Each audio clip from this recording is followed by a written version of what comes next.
L'Union européenne a approuvé ce lundi une mission visant à former 15 000 soldats ukrainiens pour faire face à la Russie. Les Bélarusses qui veulent combattre avec les Ukrainiens s'engagent ici au régiment spécial créé en Pologne. À l'instar des États membres, les institutions européennes participent aussi à l'effort de sobriété énergétique, mais certains eurodéputés estiment qu'elles peuvent faire davantage. Nouvelle journée de grève et de manifestation en France ce mardi pour demander des hausses de salaire sur fond d'inflation. Parmi les nombreux secteurs touchés, celui des transports.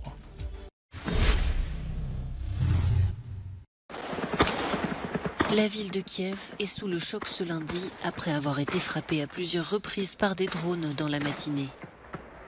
Des attaques qui auraient fait au moins 3 morts selon Kirilo Tymoshenko, un responsable de la présidence ukrainienne. Le maire de Kiev, Vitali Klitschko, avait annoncé plus tôt que plusieurs personnes avaient également été blessées et que certaines étaient toujours sous les décombres. Au total, les drones d'origine iranienne ont frappé 4 fois entre 6h30 et 8h30 heure locale. Un complexe résidentiel a été endommagé malgré les tentatives des policiers de l'arrêter avec leur kalachnikov. Des installations énergétiques ainsi que la gare ont également été visées selon les autorités ukrainiennes. Ces attaques interviennent une semaine exactement après de précédentes frappes russes sur la capitale. Combien de frappes avez-vous entendues ? Je ne sais pas, je n'ai pas compté. 2, c'est sûr. Il y en avait une là, une autre ailleurs. Et la semaine dernière, j'étais aussi dans le centre et j'ai vu les roquettes voler. D'autres régions ont été frappées ce lundi par des drones, mais aussi des missiles, près de Dnipropetrovsk, au centre du pays, et de Soumy, dans le nord-est. Ces attaques ont provoqué de nombreuses coupures de courant. Par ailleurs, 3 morts et 9 blessés ont été rapportés à ce stade, selon le gouverneur de la région de Soumy.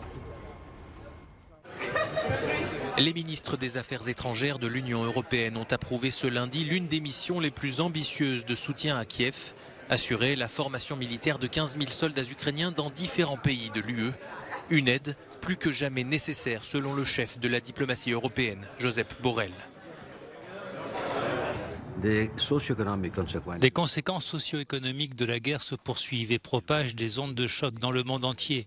La Russie est de plus en plus isolée, comme nous avons pu le constater lors du dernier vote aux Nations Unies. Moralement, politiquement, même militairement, la Russie est en train de perdre cette guerre. Donc nous devons continuer à soutenir l'Ukraine. Les ministres des 27 États membres ont également entériné l'octroi d'une nouvelle dotation de 500 millions d'euros pour la fourniture d'armes à l'Ukraine, portant l'effort de l'UE à 3 milliards d'euros. La mission de formation militaire doit être immédiatement opérationnelle. En Pologne, un centre de recrutement et de formation militaire a été créé pour les Bélarusses qui souhaitent combattre aux côtés de leurs voisins ukrainiens. Selon les organisateurs, des centaines de personnes ont déjà postulé pour rejoindre un régiment spécial nommé Kastus Kalinowski, un révolutionnaire du 19e siècle à l'origine de la Renaissance nationale bélarusse. Beaucoup font des recherches comme où obtenir un visa, comment entrer dans le régiment, comment quitter le Bélarus. Selon certaines informations, l'armée bélarusse pourrait bientôt rejoindre les forces russes en Ukraine. Pour Vadim Kabanchuk, qui combat dans le régiment spécial, cette décision sera prise par le Kremlin et non le président bélarusse Alexandre Loukachenko. Cette guerre est aussi la nôtre, car la devise de notre régiment est la suivante. Libérons le Bélarus en libérant l'Ukraine. Nous avons un ennemi commun, le régime de Poutine et sa marionnette, à savoir Alexandre Loukachenko. Bien sûr, nous ne voudrions pas affronter nos compatriotes, mais s'ils entrent en Ukraine, nous voudrons les rencontrer en premier et nous demandons aux dirigeants ukrainiens de nous aider pour cela, parce que nous avons espoir que la plupart d'entre eux nous rejoindront et pourront se ranger de notre côté. Nous irons ensuite avec eux jusqu'au Bélarus et nous mettrons fin au régime de Loukachenko. Nous libérerons enfin le peuple bélarusse de la dictature. Les représentants de la diaspora bélarusse en Pologne n'ont aucun doute sur le camp dans lequel se rangent leurs compatriotes, ni de l'importance de cette guerre pour l'ensemble de la région. La majorité de la population bélarusse soutient les Ukrainiens. Elle soutient leur combat pour la liberté.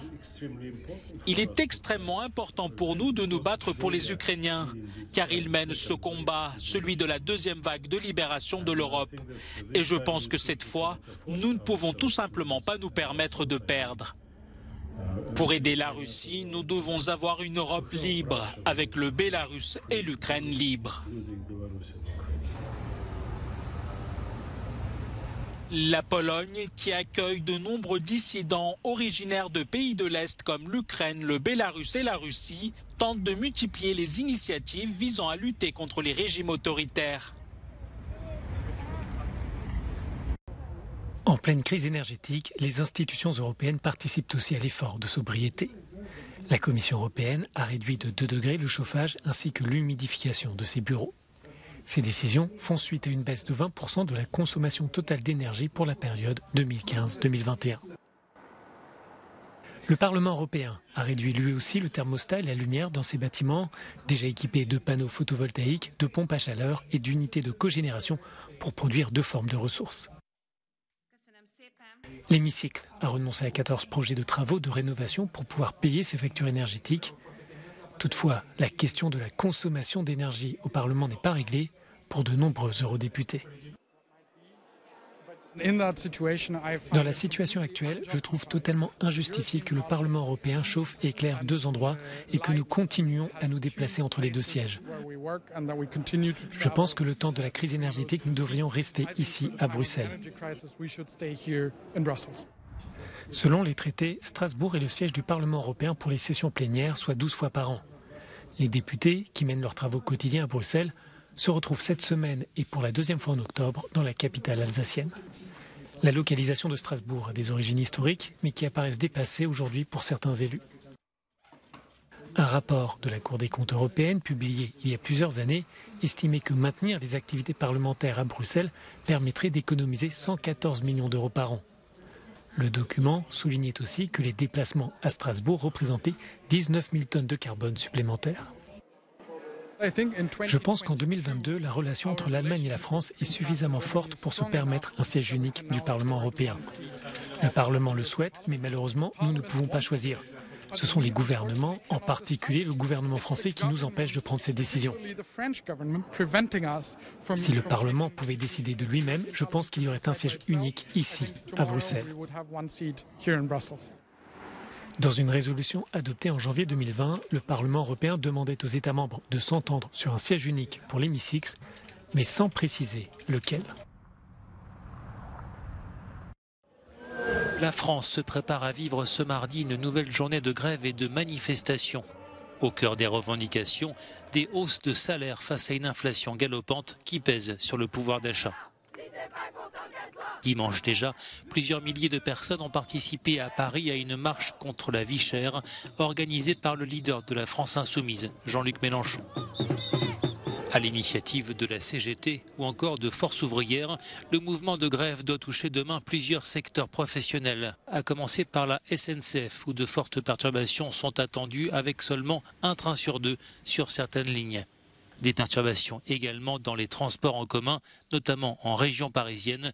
Le mouvement doit affecter aussi l'éducation nationale, les hôpitaux, les ports, le transport routier de marchandises, les ordures ménagères ou encore les secteurs de l'électricité et du gaz où des coupures de courant ne sont pas à exclure. Sans oublier les raffineries, toujours engluées dans un conflit social. La grève a été reconduite ce lundi sur 5 sites. À bout de patience, le gouvernement a ordonné de nouvelles réquisitions de personnel pour approvisionner en carburant des stations-service à sec. Ces réquisitions sont condamnées par les syndicats. La CGT dénonce une atteinte au droit de grève et accuse le gouvernement d'avoir mis le feu aux poudres. L'avocat autrichien Volker Türk succède ce lundi à Michelle Bachelet au poste de haut-commissaire des Nations Unies aux droits de l'homme. Dès le premier jour de son mandat, Volker Türk a exhorté à ne pas viser d'objectifs civils au moment où Kiev était bombardé par la Russie avec des drones. Volker Türk était un proche collaborateur du patron de l'ONU, Antonio Guterres.